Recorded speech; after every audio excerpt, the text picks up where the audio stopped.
My name is Della, and I was 39 the week my husband died, and the week my mother called his burial a trivial event. Theo dropped dead on a Tuesday. He was 43 years old, a high school history teacher, the healthiest man I knew, and his heart just stopped in the school parking lot between sixth period and baseball practice. No warning. No goodbye. 1 minute he was the center of my whole life, and the next minute, a stranger was calling me from his phone. And 2 days later, while I was still trying to remember how to breathe, my mother sat at my kitchen table and explained to me that the funeral was a problem. Because the only day the church and the cemetery were both available was Saturday, and Saturday was my little sister Paige's wedding. I watched my mother fold her hands, the way she does, and I heard her say the words I will carry to my grave. She said, "Be reasonable. Della, the burial is a trivial event. Theo's already gone, he won't know the difference. Your sister's wedding is once in a lifetime. You can put him in the ground any old day." So that week, I made a choice, and standing at my husband's grave that Saturday, looking around at who showed up and who didn't, I finally understood what the word family had meant in my house all along. But it would be years before my mother understood what she threw away that day. Welcome to Composed Drama Stories, where the women everyone underestimated finally tell their side. If quiet strength and slow justice are your kind of evening, stay with me. Let me sit you down at that kitchen table, because I need you to feel what that was like. My husband had been dead for 48 hours. There were casseroles I couldn't eat lining the counter. There was his coffee mug still in the sink, because I couldn't make myself wash it. And my mother, Eileen, sat across from me in her good coat, and she did not ask how I was. She didn't ask if I was sleeping. She slid a wedding program across the table at me, the heavy cream colored kind, and she started talking about a scheduling conflict. "We can move the burial to Monday," she said, "or Tuesday. There's no rush, dear. He's not going anywhere." She actually said that. He's not going anywhere. But the wedding has been planned for a year. The deposits, the flowers, your sister's whole day. You cannot put a funeral on top of it. People will have to choose, and that's not fair to Paige. I just stared at her, and she took my silence for agreement, the way she always had, and she patted my hand and said, "Good girl.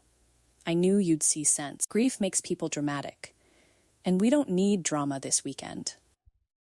And I want you to understand something about me, because it's the whole reason this story is what it is. I was the good girl. My entire life, I was the one who saw sense, the one who didn't make drama, the one who folded. But to understand how a mother could call her own daughter's grief a trivial event, and how I finally, at 39, stopped folding, you need to know what kind of family I was born into. The Whitmores were a family that kept score. Not with love, with achievement. My father, Roland, was a man who measured every human being by what they'd accomplished and how it looked from the outside. My mother, Eileen, ran the house like a finishing school and ran her 2 daughters like a pair of investments she expected to pay out. In our home, you were not loved for who you were. You were approved of for what you produced. And from the very beginning, the scoreboard had a winner and a loser. Paige, my little sister, was the winner. She was 4 years younger, and she was everything our parents valued: ambitious, polished, the kind of pretty that opens doors. She went to the right college, dated the right men, climbed the right ladder. When Paige walked into a room, my mother's whole face changed. I was the other one, the quiet one, the soft one, the daughter who liked to bake, who volunteered at the library, who cried at sad commercials. My mother called me sensitive, the way other people say, unfortunately. I was a disappointment that never quite rose to the level of a scandal. Just a steady, low-grade letdown. I learned where I stood early. I was 9 the year I won a baking ribbon at the county fair first place. My little lemon cake. The proudest day of my childhood. I ran home with it, and my mother looked at the ribbon and said, "That's nice, dear," and then, in the same breath, asked whether I'd heard that Paige had been moved up a reading level. 5 years old, and already winning the only race that counted. My lemon cake didn't even make it onto the refrigerator. Paige's reading certificate did. I stood in that kitchen at 9 years old and understood, without the words for it yet, that there were 2 kinds of accomplishment in our house. The kind that mattered, and the kind I was capable of. That was the whole shape of my childhood. Paige's wins were investments. Mine were hobbies. Paige got praised for being sharp.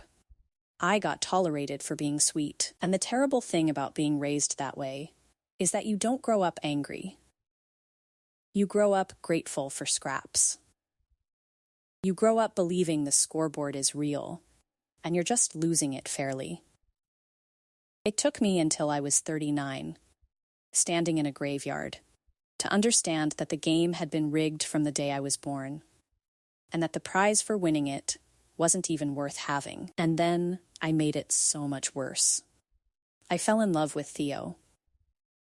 Theo Cole was a high school teacher from a working-class family. His dad had been a mechanic. His mom, Rosa, cleaned offices at night to put him through college. He drove an old truck and he coached baseball for almost no money because he loved those kids.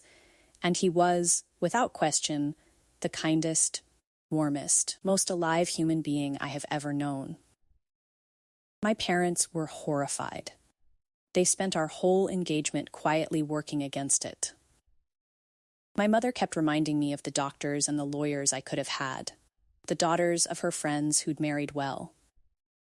My father asked me, every time he caught me alone, whether I'd really thought about the kind of life a teacher could give me. They didn't see a kind man when they looked at Theo. They saw a number on a pay stub, and the number wasn't big enough to bother loving him. That was the math of my parents. All the way down, a human being was worth exactly what they earned, and not 1 cent more. But here's the thing they never understood. With Theo, for the first time in my life, I wasn't being scored. Theo didn't care what I produced. He just loved me loud and easy and completely. He used to say the most wonderful thing. He'd look around at his students, his players, the neighbors who were always at our door, and he'd say, "You don't get to pick your blood, Della, but you get to pick your people." And I picked good. I picked good. Let me give you a picture of the kind of man he was, because it matters when you understand who my parents called trivial. Theo kept a drawer in his classroom full of granola bars, because he'd figured out which kids weren't eating breakfast at home. And he never once made a big deal of it. A kid would just find a granola bar slipped into their backpack and know somebody had noticed them. He drove 2 hours on a Saturday to watch a former student graduate from a program nobody else in that boy's life had bothered to show up for. Our phone rang at all hours, a kid in trouble, a parent at the end of their rope, a player whose dad had walked out, and Theo always answered. Always. I used to tease him that he was raising the whole town. He'd just grin and say, "Somebody's got to." That was Theo. He spent his whole life being the person who showed up. Hold on to that, because it's the center of everything. And then there was my family, who measured a man like that and found him worthless because he drove an old truck. I'll never forget the dinner where I brought him home. My father asked him what he did, and Theo said he taught high school history, and you could watch the temperature in the room drop 10 degrees. My father actually said, "And that's enough for you? A teacher's salary?" Like ambition was the only proof a man was real. Afterward, my mother cornered me in the kitchen and said, "A teacher, Della? Really? You could have done so much better. You're throwing yourself away." Throwing yourself away, as if marrying a man who adored me was the same as setting myself on fire. We wanted children. That's a quiet grief I'll just touch on, because it matters later. We tried for years, and it never happened for us, and we made our peace with it, and built a different kind of full life, a house, always full of Theo's students, and his fellow teachers, and the neighborhood kids he coached. My mother, of course, found a way to make even that a failure. She once said, at a holiday dinner, in front of everyone, "Well, at least there are no children to complicate things, if you ever come to your senses." If I ever came to my senses, meaning if I ever left him. I never came to my senses, thank God.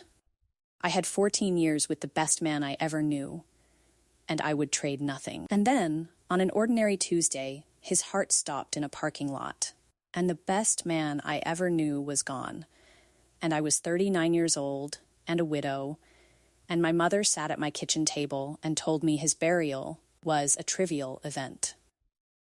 So let me tell you about that week, because the week between his death and his burial is when I learned exactly who everyone was. I was barely functioning. If you've lost someone suddenly, you know it's not sadness. Not at first. It's static. It's standing in a room and forgetting why. It's reaching for your phone to text him something funny before you remember. I couldn't make decisions. I couldn't eat. I needed my family.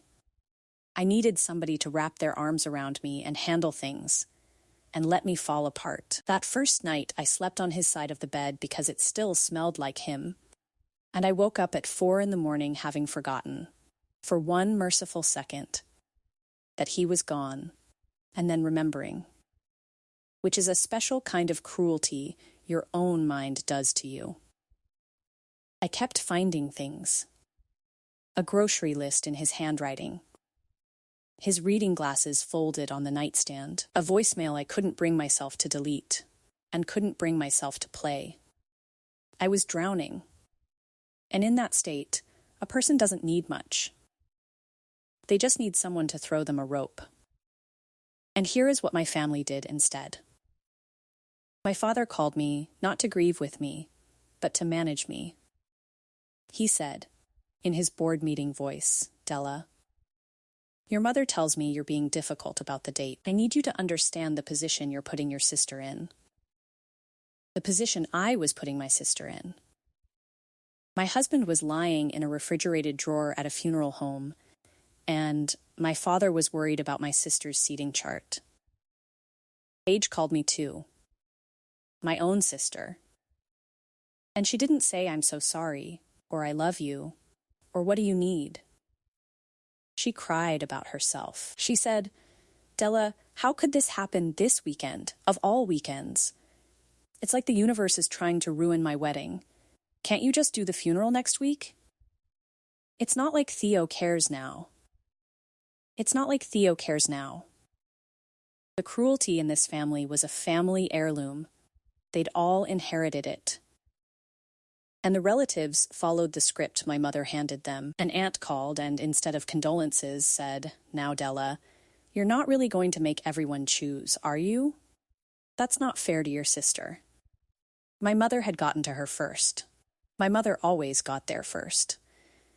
I was a grieving widow being lobbied, like a vote, by my own family, while my husband lay unburied. The pressure that week was relentless. Phone calls. My mother showing up, the same lines over and over, worn smooth like river stones. "The burial is trivial. He's already gone. Don't be selfish. Don't make this about you. Family comes first." And that was the part that broke something open in me. Family comes first, said by people who were asking me to skip my own husband's funeral. In their mouths, family meant them. It had always meant them. It had never once meant me. I almost folded. I want to be honest about that. The good girl in me, the one who'd spent 39 years seeing sense, came so close. There was a night I sat on my bathroom floor at 3 a.m. and actually thought about it, moving the burial, going to the wedding, keeping the peace. Because keeping the peace was the only thing I'd ever known how to do. I sat there on the cold tile, and I ran the math the way they'd trained me to. If I went to the wedding, the family would stay calm. My mother would be pleased with me, maybe for the first time in years.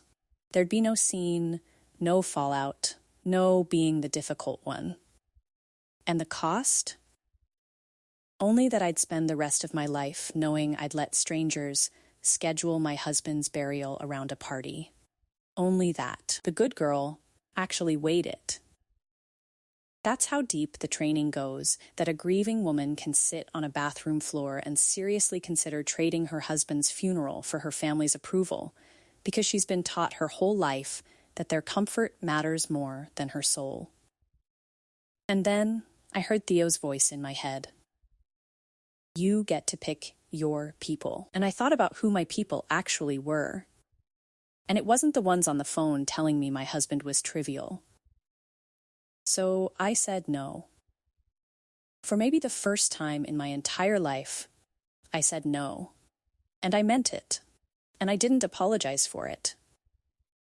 I told my mother the burial would be Saturday, because that was the day I could lay my husband to rest, and that I would not be at the wedding. And she went cold, the specific Whitmore cold, and she said, "Then don't expect this family to be there for you, Della.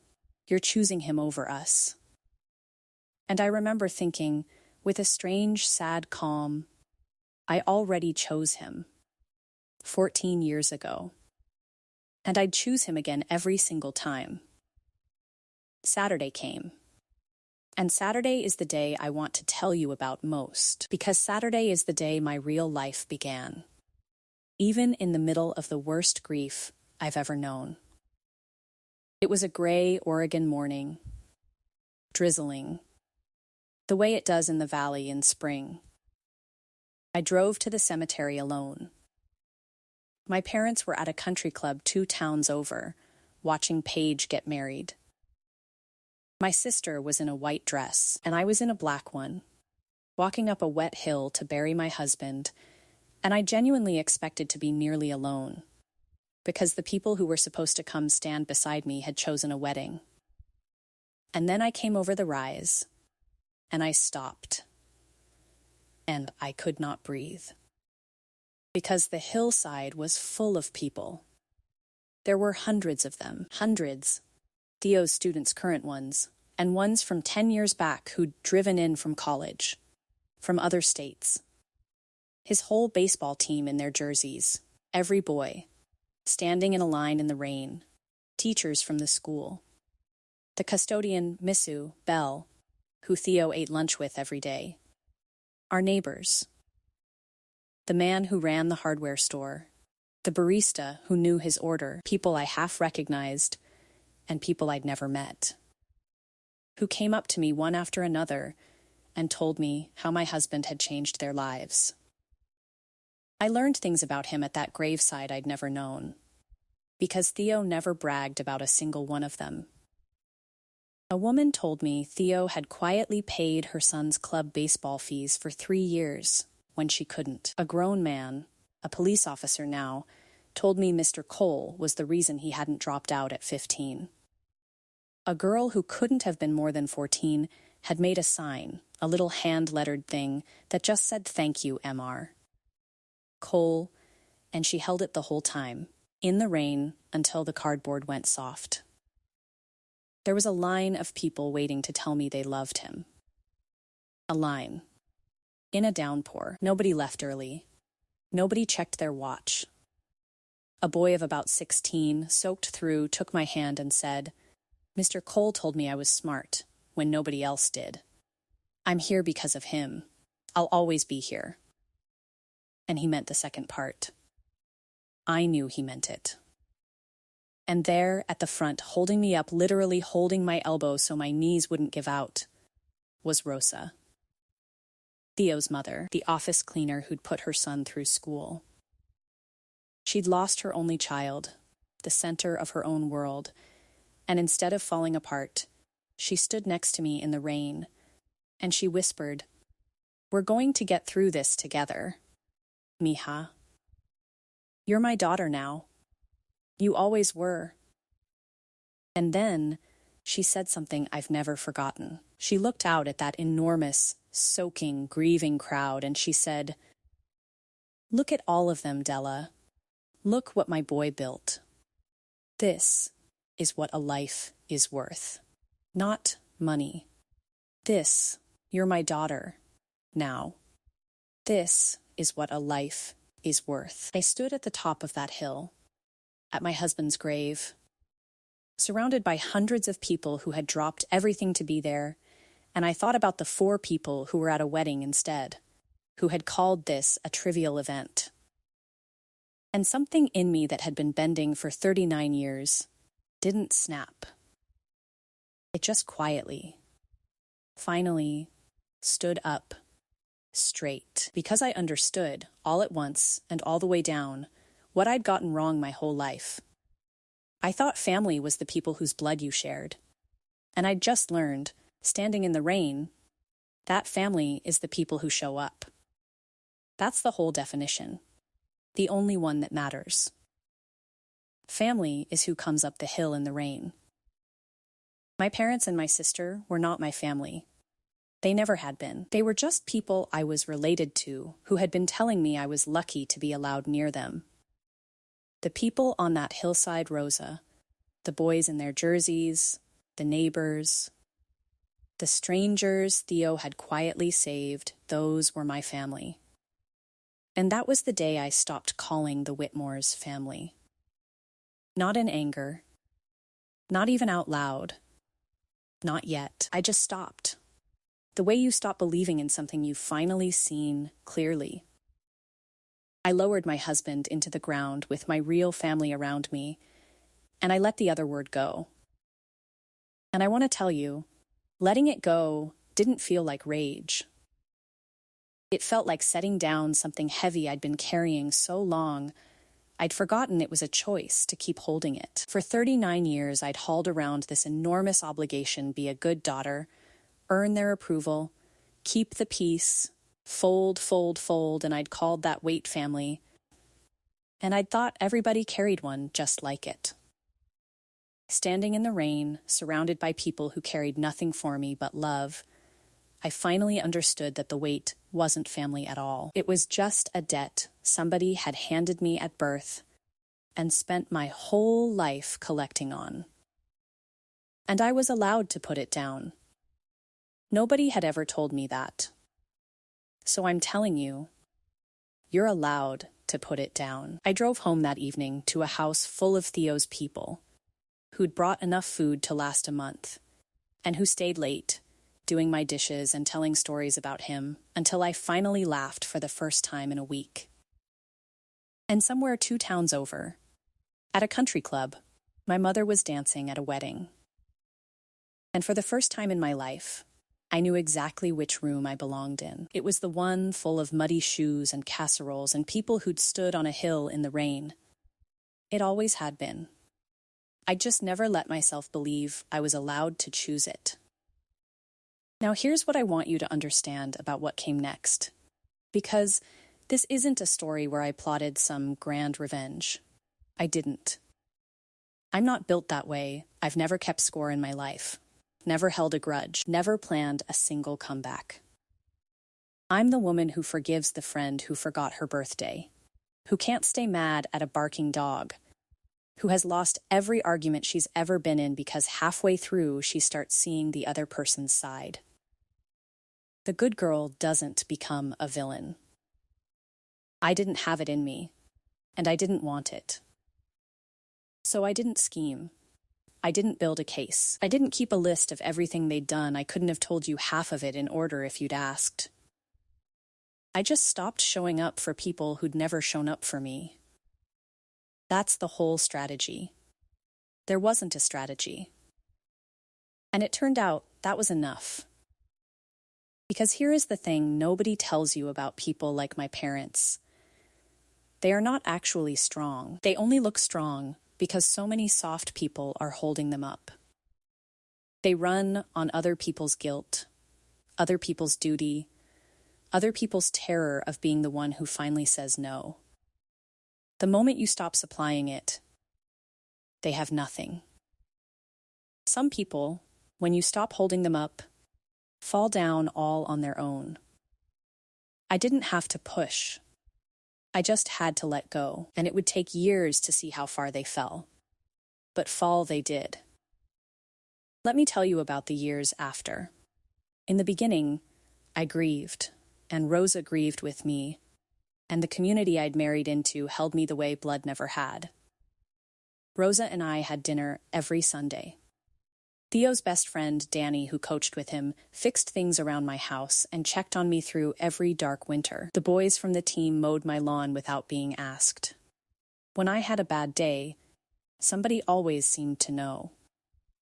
That's what real family does. It notices.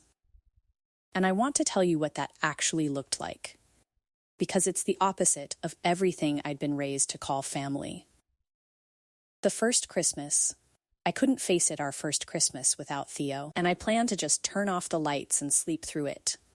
And at noon there was a knock, and it was Danny and his wife, and their kids, and the custodian, Mr. Bell, and 3 of the baseball boys, and Rosa, all of them with food, just letting themselves into my grief without being invited, because they knew I'd never have asked.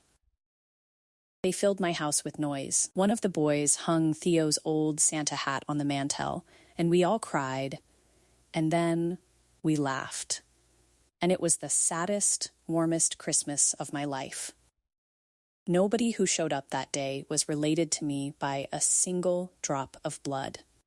Every one of them was my family. There was the night I broke down in the grocery store, just fell apart by the freezer case because they'd stopped carrying the cereal Theo liked. And a woman I barely knew, a mom from the team, found me and didn't say a word, just put her cart aside and held me in the frozen foods aisle until I could breathe. There was Mr. Bell, the custodian, who started leaving a single flower from his garden on my porch every Friday. For a year, no note, because Friday was the day Theo died, and he figured Fridays would be hard. They were.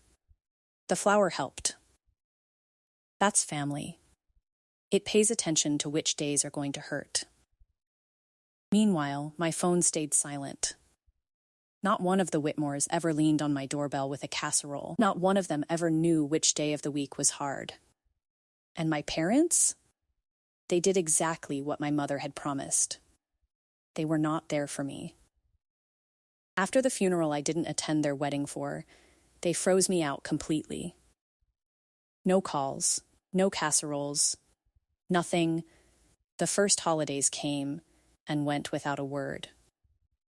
My birthday passed in silence. I'd lost my husband and my whole family of origin in the same season.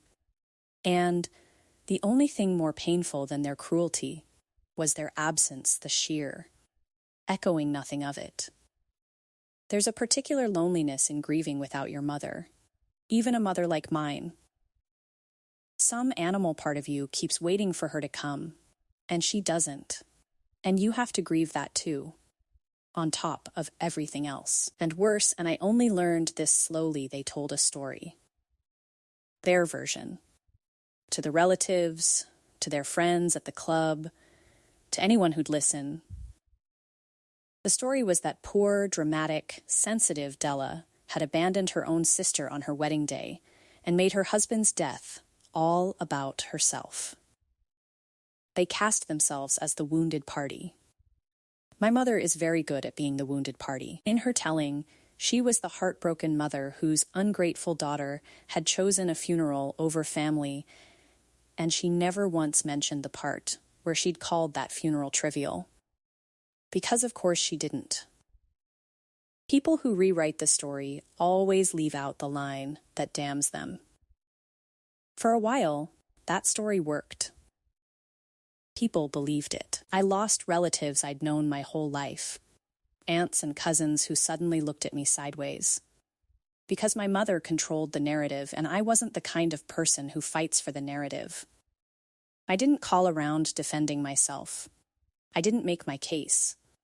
I just grieved quietly and let them think what they thought. Because I had no fight in me. And, honestly, no proof of anything except how it had felt, and you can't hand someone a feeling.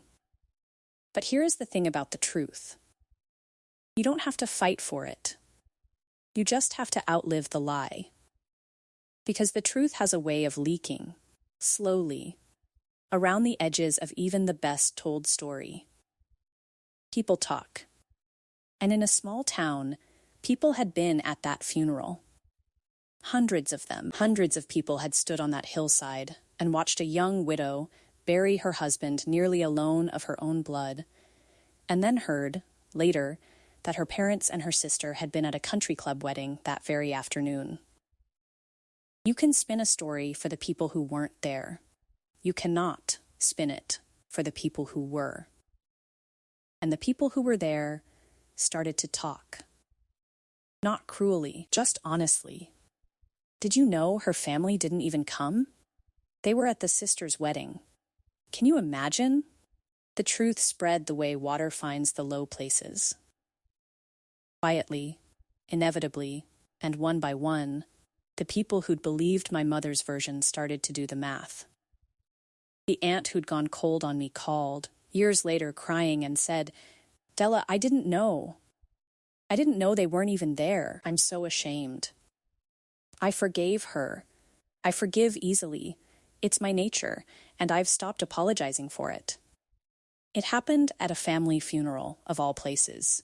A couple of years on a great uncle passed, and the extended family gathered, and somebody innocently asked Rosa, who'd come with me, how she knew the family, and Rosa said, simply, "Della's my daughter-in-law.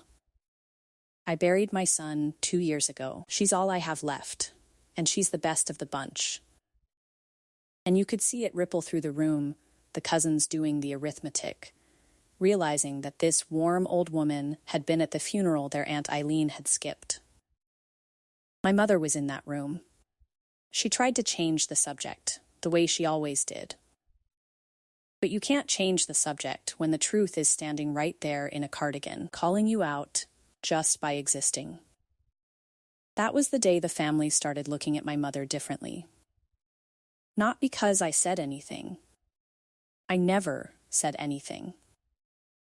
Because Rosa simply was what she was, and my mother simply was what she was, and once people saw the two of them in the same room, they couldn't unsee it. And as the truth spread, something started happening to my parents that they had never once prepared for in all their years of keeping score. They started losing. Because it turned out the only currency my parents had ever really had was their reputation. The image. What people thought of the Whitmores. And the image could not survive the truth. People at the club were polite, but the warmth went out of it. Invitations slowed. The relatives who'd taken their side started taking mine, or just quietly stepping back from the whole family. My mother, who had spent her entire life curating how things looked, watched how things looked turn against her, and there was nothing she could buy or arrange to fix it. You can't schedule your way out of being the woman who called her daughter's husband's burial trivial. Once people know that about you, they know it forever. It became the thing people whispered when she left a room there. "Goes Eileen. You know what she did." And a woman who has lived her whole life for the good opinion of other people does not survive, becoming the thing they whisper. And my sister Paige, the golden child, the winner, the once-in-a-lifetime wedding, her marriage to Connor fell apart inside of 3 years. And when it did, When Paige was the one who needed family, she learned a hard lesson about the people who raised us. Because my parents loved Paige when she was winning, when she was a polished success, a trophy, when she got divorced and messy and human. The same coldness that had always been pointed at me swung slowly around and pointed at her. They didn't show up for Paige either. They never really showed up for anyone. They only showed up for the scoreboard. I heard about it the way I heard about everything now, sideways, through the family grapevine that had slowly tilted back toward me. Paige had called our mother in tears the night Connor left, and our mother, instead of comforting her, had asked what Paige had done to drive him off, and whether the divorce was going to be embarrassing. That was the moment, I think, that Paige finally felt a fraction of what I'd felt my whole life. The cold arithmetic of being loved only for what you produce. The instant you stop producing. The wedding that was once in a lifetime, the wedding worth more than my husband's funeral, had lasted 3 years. I took no pleasure in that. I just noticed the symmetry of it. The way you notice that a season has turned. I could have gloated. I didn't. I sent Paige a card. I'm not proud of much, but I'm proud of that. I sent the sister who cried about her wedding being ruined a card that said, "I'm here if you need me." She never answered it, but I sent it. Because by then I knew the difference between us, and I wasn't going to become them just because they'd earned it. Now let me tell you about the reckoning. Because it came, the way these things do, on an ordinary day, with a phone call I never expected. I'd stopped waiting for it years before I wasn't owed an apology, and I knew I'd never get one. Justice, when it came, didn't knock on the door looking like justice. It knocked looking like a woman who needed something. It almost always does. It was almost 5 years after Theo died. I had built a real life by then. With the community's encouragement and a small loan and Rosa's recipes, and Danny rewiring the place for free, I had opened a little bakery downtown. My own bakery. The dream my mother had once called a cute hobby, not a career. Opening that bakery was the bravest thing I'd ever done. And I didn't do it alone, which was the whole point. When the lease came up on the little corner shop, I almost talked myself out of it, the good girl, the soft one, who'd been told her whole life that her dreams were hobbies. And then my family, my real one, showed up. Danny did the wiring for nothing. Rosa taught me her mother's bread recipe, the one Theo had grown up on. The baseball boys, grown now, painted the walls one Saturday and wouldn't take a dime. A former student of Theo's who'd become a sign maker built my sign at cost. Half that bakery was built by the hands of people who'd loved my husband, and every board in it was proof of the thing my parents never believed, that a teacher's life, a kind life, builds something money can't. I named it after something Theo used to say. I called it Pick Your People. And it became exactly what the name promised, a warm, full room where all the people who'd shown up on that hillside came to sit every morning and be a family. My family. And on an ordinary Tuesday, behind the counter of that bakery, my phone rang. And it was my mother. The first time I'd heard her voice in years. She didn't say hello. She said, "Della, your father's had a stroke." My father, Roland, the man who measured everyone by what they'd accomplished, had had a major stroke. He was paralyzed on one side. He needed care, constant, daily, unglamorous care. The kind that isn't a board meeting, the kind that's bathing and feeding and sitting in the long, scary afternoons. And my mother, who was nearly 70, and could not do it alone, had called the daughter she'd thrown away. Because Paige the winner, the golden child, had said no. Paige lived 3 states away with her new life, and she couldn't get involved. So my mother had gone down the list of everyone who owed her, and discovered the list was empty, and at the very bottom of it, she found me. She didn't apologize. Even then, she said, "You need to come home now, Della. Family takes care of family. It's your duty. Family takes care of family." I stood in my warm bakery, in the life I'd built out of the wreckage they'd left me, surrounded by photographs of people who'd actually loved me, and I felt the whole thing come full circle. The same two words she'd used to try to make me skip my husband's funeral. Family duty, the words she only ever remembered when she needed something. And here's what I did. I want to tell you exactly, because it's the most important thing I've ever done. I didn't yell. I didn't list her sins. I didn't make her grovel she wouldn't have anyway. I stood there in my warm bakery, and I felt the whole thing come full circle, and a kind of calm came over me that I'd waited 5 years for. I let the silence sit for a moment, the way she always let silences sit when she wanted you to fill them with an apology. I didn't fill it.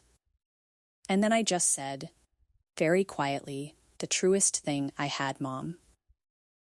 5 years ago, you sat at my kitchen table, 2 days after my husband died.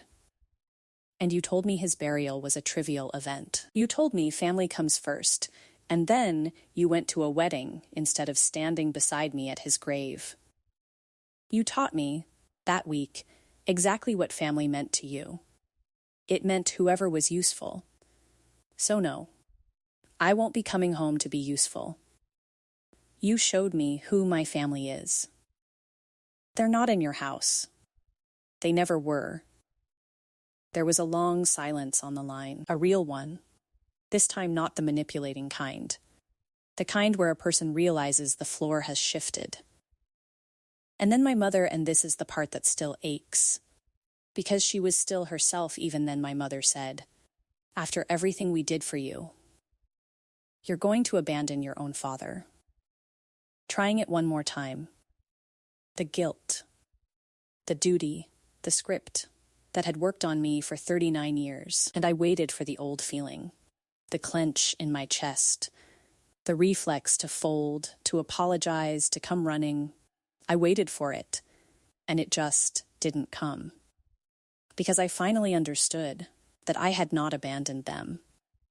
They had abandoned me on the worst day of my life in a wet cemetery, while they drank champagne 2 towns over.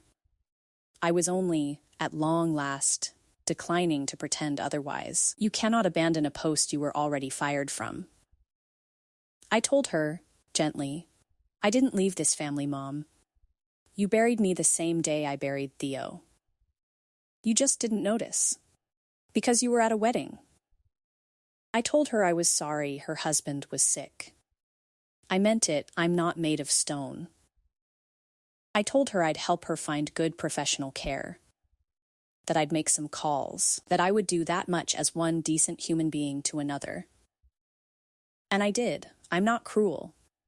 I spent an afternoon I didn't owe her on the phone with care agencies, finding the good ones, the ones with the kind aides and the clean reviews, and I sent her the list. That was the line I drew, and I think it's an important one, so let me say it plainly. Setting a boundary doesn't mean becoming a monster. I helped. But helping a person find care, as a kindness, is a completely different thing from moving back into a cage and calling it duty.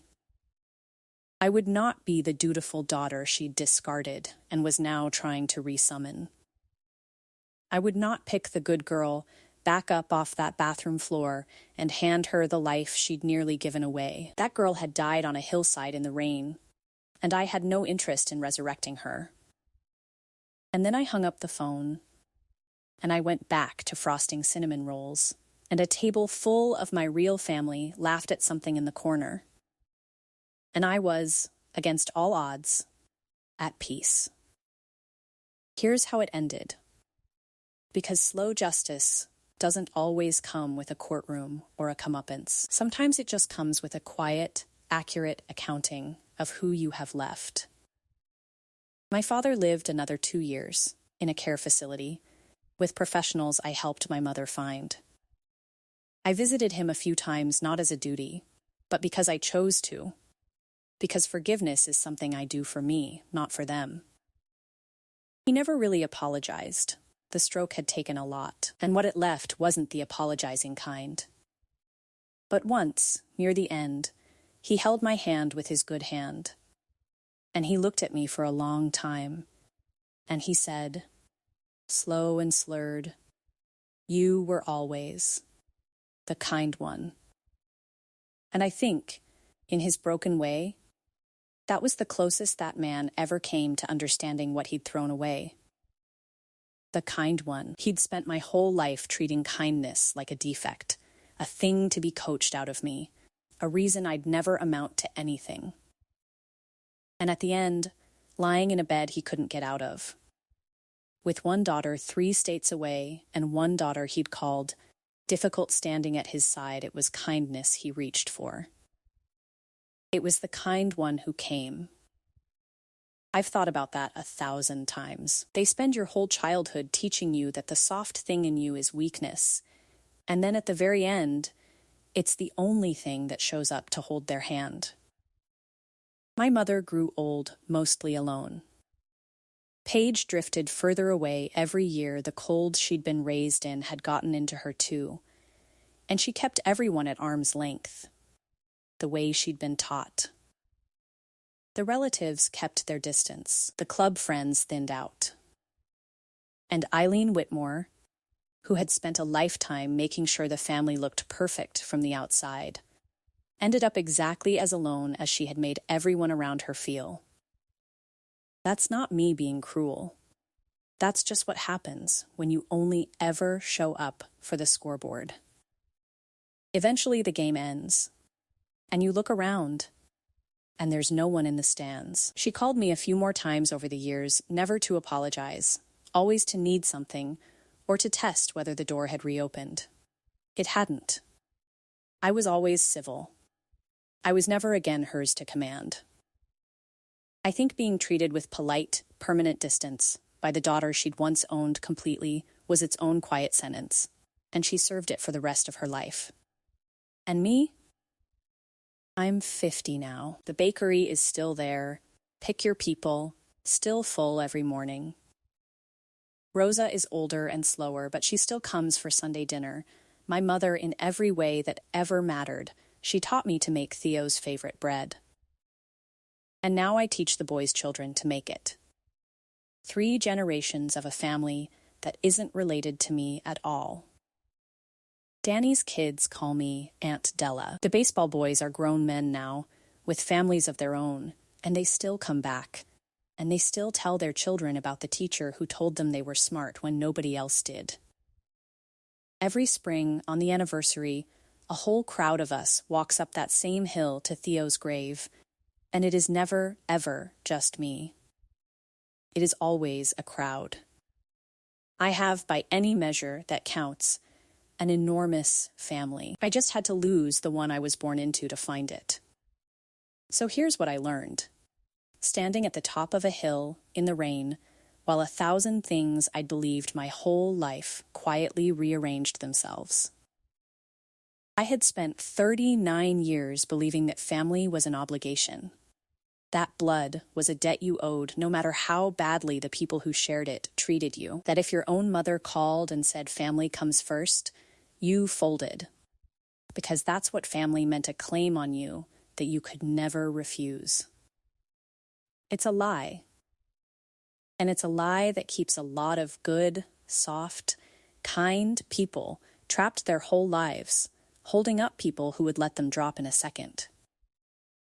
I believed that lie for 39 years, and I want to tell you what it cost me, because maybe it'll save somebody a few years. It cost me decades of trying to earn love from people who were never selling it. It cost me a childhood of thinking I was the problem. It almost cost me my own husband's funeral. That's how powerful the word family is when the wrong people are holding it, it can talk a grieving widow into nearly skipping the burial of the love of her life. That's not loyalty. That's a leash. And the cruelest trick of all is that they make you hold your own leash and call it love and thank them for it. Here is the truth I'd give to anyone who's ever been made to feel that their grief, their needs, their whole self was a trivial event to the people who were supposed to love them. Family is not who you're related to. Family is not a debt you're born owing. Family is a verb. It's the people who come up the hill in the rain. It's who shows up, not when it's convenient, not when you're winning, not when it makes them look good, but on the worst day of your life, when there's nothing in it for them but standing beside you in the mud. The people who only call you family when they need something were never your family. They were just counting on you not to notice. And the day you finally notice, the day you stop calling them family and start spending your love on the ones who actually showed up, that's not abandonment. That's not selfishness. That's just you, finally, going home to your real people. You don't owe your presence to anyone who called your grief trivial. Blood is not a sentence. You get to pick your people. Pick the ones who came up the hill.